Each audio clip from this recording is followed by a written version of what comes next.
Bular şu barda kişileşine üylör bolğan. Bul elder kelip ayda çay içediler. Turda akıl berediler, aş kıl berediler.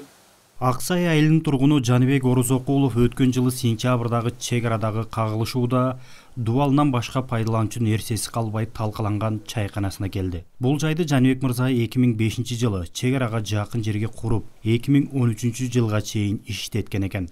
Дал ушул жылы чек арадагы чатакта чайканасы өрттөлүп, коңшу өлкө тургундарынын каршылыгынан улам иштете албашына көзү жетип, чек арачыларга акысыз убактылуу пайдаланууга берген. Мага дубалын 2 жолу жарым кыса таждеге бузуп кетти. Кайра оңдодук, андан кийин келип күйгүзүп кеттилер 2013. Аны 2013-тө Аксайдан о знакка барат солдаттар суукта. Şu солдаттар муздабасы кыйналбасын, булар да бирөөдүн баласы деп кыйналбарды берип койгонмун 2013-төн бери. Бир тиын аренда пара сураган жокмун. Кийин Акрам Мадмар губернатор болду Баткенге.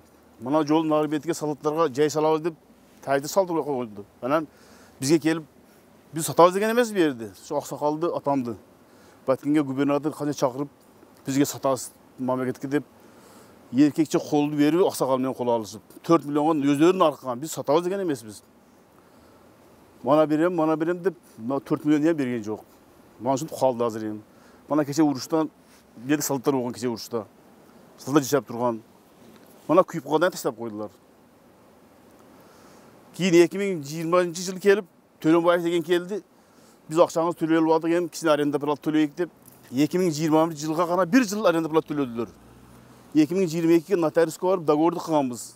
Аны да берген жок. 2020 жылы облустук бийлик бул жерде сатып алууга макулдашкан каражат берилгенче эле өткөн жылы сентябрда чайкана дагы жараксыз абалга келген. Эми болсо ал жерди сатып алууга мурдакы макулдашылган каражат да тийбей, же калыбына келтирүүчү имараттардын тизмесине кирбей калган экен. Анан кече мана уруштан мурун губернатор ал 4 миллионду биз бере албайбыз. Мен майыл десе Баткенден бир үй берейик деген экен. Майыл дедим эле кийин уруш башталып кетти. Ол да жок калды азыр. Губернаторга бардыңызбы? Не дейт? Губернаторга 4 айдан бери барам.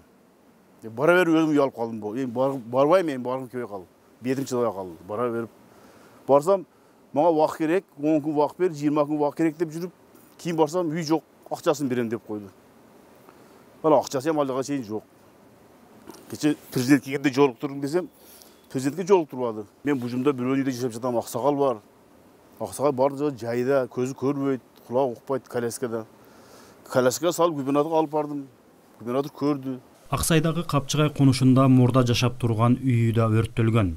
Ал да жакын арада калыбына келтирилет. Ага чейин сентябрдан бери төшөктөн тура албай калган 96 жаштагы атасы неберелери менен үй жайы жоктугунан Бужум айылында бирөөнүн үйүндө жашап жатат. Жакшы адамдарым көп экен, Кудайга шүгүр. Мына кеңеш деген киши жакшы адам экен. Мына ушу үйдү бардыгын бизге берип койду.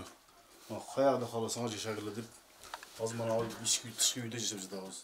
Балким күйүп кеткен чайканасы үчүн облустук бийлик макулдашкан каражатты бергенде шарты бар үй алат элек. Өз үйүм болот беле деген Жаныбек мырза ар жерде убактылуу жашап ыңгайсыздыктан тажаганын айтат. Мына шу көрдүм, мына шу үйдү, мына шарт. Эми аксакал жайда болгондон кийин кыйын экен. Күндө жуунтпасаң, мына шу пол эле салганды салып, жерге жуунтуп коебуз. Өзү баса албайт, көзү көрбөйт, кулак укпайт, байнага алып барышан проблема. Ошо суу өтүп калбасын деп шатыр эле жуунтуп коюп, ошондо эптеп жашап жатабыз эми. Үйлөрүктүкчө эптеп турса Кудай кааласа. Чек арадагы чайкананы аскерлерге алып берүү үчүн баалашып макулдашкан облустук бийлик жетекчилиги алмашып кеткен. Казынадан бул чайкана үчүн каражат да каралган эмес. Жаныбек Орозокулов тиешелүү мекемелерге дээрлик баарына кайрылган. Облус жетекчилиги да бул чайкана тууралуу маалымдар. Албетте ал аксакалга бүгүнкү күндө ыраазычылыгыбызды билдиришибиз керек. Анткени ал жердагы чек аранын коргоп калгандыгы же болбосо ушул биздин территориялык бүтүндүктү сактап калгандын чоң салымы бар. Ал аксакалдын дагы чек арачыларга берип кызмат кылып келди. Бүгүнкү күндө азыр биз бул боюнча комиссиянын негизинде сүйлөшүп жатабыз. Бул аксакалга дагы бир жөлөк пул берүү боюнча. Мамлекеттик комиссия дагы бул маселени карап жатат. Анан канча сом алжага берилет, ошондо чечилип туруп, буйруса буга сөзсүз түрдө мен ойлойм жөлөк пул берилет деп.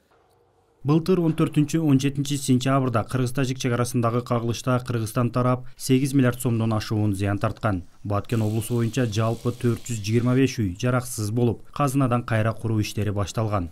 258 жеке ишкер жабыркаган. Тизмеге кирбей калган. Бир короодон 2 там жараксыз болгондордун тизмелери такталып, жай айларында дагы 100дөй үй курулуп башталаары айтылган. Бирок ал тизме азырынча тактала элек.